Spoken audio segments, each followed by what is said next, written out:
Biology class now. Chapter 5 Lesson 13 Short questions मुख्तसर सवाल आवां बायोलॉजी जो उस्ताद नजूला चन्ना आवां के सिंध ऑनलाइन स्कूल में भली का असांजे अॼु के लेक्चर जो मौजू आहे शॉर्ट क्वेश्चंस मुख्तसर सवाल एक्सरसाइज नंबर 5 आहे write short answers of the following questions हेठियन सवालन जा मुख्तसर जवाब लिखो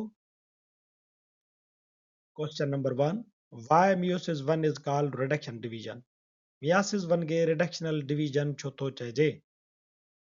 It is also known as the reductional division because it results in cells that have half the number of chromosomes as the parent cell. Meiosis 1 खे reductional division इन लाइ चइबो आहे जो हिन अमल में पेरेंट जीव ॻड़े खां क्रोमोसोम्स तादाद में अधु थी धीअर जीव ॻड़नि ॾांहुं मुंतक़िल थींदा आहिनि रिडक्शनल डिवीजन याने रिड्यूस थियणु छाजो क्रोमोसोम्स जो रिड्यूस थियणु सेक्सुअल रिप्रोडक्शन जी ॻाल्हि कजे त पीउ मंझां ठहंदो आहे स्पर्म ऐं माउ मां ठहंदो आहे एग इहो स्पर्म ऐं एग पाण में मिलंदा आहिनि त ज़ायगोट ठहंदो आहे ज़ायगोट पाण वरी माइटोटिक डिवीजन में वञी करे ह्यूमन बेबी में तब्दील थींदो आहे ह्यूमन बेबी में क्रोमोसोम्स जो तादादु घणो आहे 46 माउ ऐं पीउ में घणो हूंदो आहे 46 पर जेको सेक्सुअल रिप्रोडक्शन में स्पर्म ठहियो उन मंझि पीउ ॾांहुं 46 क्रोमोसोम्स मां सिर्फ़ु 23 क्रोमोसोम मुंतक़िल थींदा आहिनि ऐं वरी माउ मंझि जेको एग ठहियो उन में बि माउ मंझां 46 क्रोमोसोम्स मंझां 23 क्रोमोसोम एग ॾे मुंतक़िल थींदा 23 आया माउ ॾांहुं 23 आया पीउ ॾांहुं हाणे इहो एग ऐं स्पर्म जॾहिं फ्यूज़ थिया पाण में मिलिया ज़ायगोट में तब्दील थिया त ज़ायगोट में 23 पीउ जा क्रोमोसोम 23 माउ जा वरी साॻियो मिलिया त 46 क्रोमोसोम थी विया 46 क्रोमोसोम ज़ायगोट में अची विया ज़ायगोट वरी माइटोटिक डिवीजन कंदो यानी पाण जहिड़ा आइडेंटिकल जेकी बि जीनियाती क्रोमोसोम्स आहिनि उहे पैदा कंदो डिप्लाइड आहे पाण 46 क्रोमोसोम वारो त वरी 46 क्रोमोसोम्स वारा ॿिया जीव ॻड़ा ठाहींदो वेंदो ईअं उहो ह्यूमन बेबी में तब्दील थींदो आहे सो मियोसिस 1 असां तॾहिं चऊं था जॾहिं गेमेट्स ठहनि था जॾहिं सेक्सुअल सेल ठहंदा आहिनि जीअं स्पर्म ऐं एग ठहियो जन मंझि क्रोमोसोम्स जो अधु अधु तादादु मुंतक़िल थियो इन्हीअ जे करे मियोसिस खे असां रिडक्शनल डिवीजन चऊं था छो त क्रोमोसोम्स जो तादादु हाफ थी करे डॉटर सेल्स ॾांहुं मुंतक़िल थींदो आहे सवाल नंबर ॿियो आहे why mitosis is necessary for growth mitosis वाध बीज लाइ छो ज़रूरी आहे plays an important part in the development of embryos. Embryos जॾहिं ज़ायगोट मां ठहंदो आहे त उन जी ठाह ठूह लाइ उन जी वाध वीज लाइ माइटोसिस जो अमल इंतहाई अहम आहे and it is important for the growth and development of our bodies as well. ऐं इहो ई माइटोसिस असांजी जिस्मानी वाध वीज ऐं असांजे जिस्म जे वाधारे जे लाइ वज़न वधण जे लाइ जिस्म ऐं कद बुत वधण जे लाइ बि ज़रूरी आहे Mitosis produces new cells and replaces cells that are old, lost or damaged. Mitosis नवा जीव ॻड़ा ठाहिण जे लाइ पुराणनि जीव ॻड़नि खे रिप्लेस करण जे लाइ ऐं डैमेज्ड जीव ॻड़नि खे बि रिप्लेस करण जे लाइ अहम किरदारु अदा करे थो In mitosis, a cell divides to form two identical daughter cells. Mitosis जे दौरान छा थींदो आहे त हिकिड़ो जीव ॻड़ो विरहाइजी जीनियाती तौर ते पाण जहिड़ा ई ॿ धीअर जीव ॻड़ा ॼणींदो आहे सो असांजी जिस्मानी ग्रोथ जे लाइ या असांखे धकु लॻो त उते वरी नवां जीव ॻड़ा ठाहिण जे लाइ रिपेयर जे लाइ रिप्रोडक्शन जे लाइ जेका असेक्सुअल रिप्रोडक्शन थिए थी सेक्सुअल रिप्रोडक्शन न पर असेक्सुअल रिप्रोडक्शन जेका असांजे जिस्म में थिए थी उन जी समूरीअ जे लाइ माइटोसिस तमामु घणो ज़रूरी हूंदो आहे सवाल नंबर 3 आहे how number of chromosomes remain constant from generation to generation नस्ल दर नस्ल क्रोमोसोम्स जो तादाद साॻियो कीअं थो बरक़रार रहे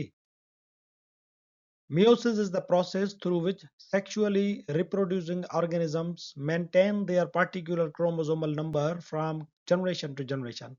Meiosis ज़रिए क्रोमोसोम्स जो तादाद नस्ल दर नस्ल साॻियो बरक़रार रहे थो ऐं मुंतक़िल थींदो रहे थो In humans, meiosis generates sperm and eggs. माण्हुनि में meiosis वारे अमल जे ज़रिए sperm ऐं egg पैदा थींदो आहे each having 23 chromosomes ऐं तव्हांखे ख़बर आहे त sperm या egg में 23 क्रोमोसोम हूंदा आहिनि by fertilizing sperm and ova इहो अंडो ऐं sperm जॾहिं वरी fertilize थींदा आहिनि फ्यूज़ थींदा आहिनि the chromosome number is restored in zygote ऐं वरी क्रोमोसोम जो तादादु साॻियो ई 46 ज़ायगोट में मुंतकिल थी वेंदो आहे, छो त स्पर्म खणी आयो 23 क्रोमोज़ोम ऐं एग खणी आयो 23 क्रोमोज़ोम, पर उहे जॾहिं फ्यूज़ थिया ज़ायगोट ठाहियुनि त उन जे अंदरि 23 हुन जा साॻियो ई 46 क्रोमोज़ोम थी विया। ईअं औलाद ऐं वालदेन मंझि जेको क्रोमोज़ोम्स जो तइदादु आहे उहो 44 मां 23 थी वरी 46 थींदो रहे थो। सो नसुल दर नसुल क्रोमोज़ोम्स जो साॻियो तइदादु मियोसिस जे अमल जे ज़रिए बरक़रार रहे थो। सवाल नंबर चौथो आहे, why interphase is called as phase of high metabolic activities? Interphase वारे मरहले खे घणनि तब्दीलियुनि वारो मरहलो छो सॾिबो आहे? The other three phases, gap 1, synthesis, and G2 phases are generally grouped together as interphase. Gap 1, synthesis, ऐं gap 2 वारनि टिनी मरहलनि खे गॾाए असां इंटरफेज़ वारो मरहलो सॾियूं था। During interphase, the cell grows, performs routine life processes, and prepares to divide. हिन मरहले जे दौरान इंटरफेज़ जे दौरान जीव घड़ो कदबत में वॾो थींदो आहे। रोज़मर्रा जा जेकी बि जीव घड़ जे अंदरि कीमियाई अमल आहिनि उहे पिणु इंटरफेज़ जे दौरान थींदा आहिनि ऐं जीव घड़ो डिवाइड थियण जे लाइ पिणु इंटरफेज़ में पंहिंजूं तयारियूं कंदो आहे।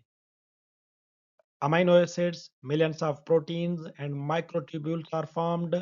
Amino acids, लखें क़िस्मनि जूं प्रोटीन्स ऐं माइक्रोट्यूब्यूल्स पिणु इंटरफेज़ में तयारु थींदा आहिनि। Proteins produced include those needed for DNA replication, and replication also occurs in this phase. DNA ji replication थिए थी ऐं DNA जी replication जे लाइ जेकी बि घुर्बल प्रोटीन आहिनि उहे पिणु इंटरफेज़ वारे मरहले में ई थींदियूं आहिनि। इन जे करे असीं इंटरफेज़ खे हाई मेटाबॉलिक एक्टिविटीज़ वारो फेज़ सॾींदा आहियूं। Why interface between meiosis 1 and meiosis 2 is short? meiosis 1 ऐं meiosis 2 जे विच वारो इंटरफेज़ मुख़्तसर छो थींदो आहे? The process consists of two successive division cycles, meiosis 1 and meiosis 2, that has no interphase stage in between. Myiasis वारो अमल myiasis 1 ऐं 2 ते मुश्तमिल आहे ऐं ॿिन्ही जे विच ते इंटरफेज़ यानी रेस्टिंग पीरियड कोन्हे को। The absence of interphase ensures that there is no further DNA duplication in between the two phases.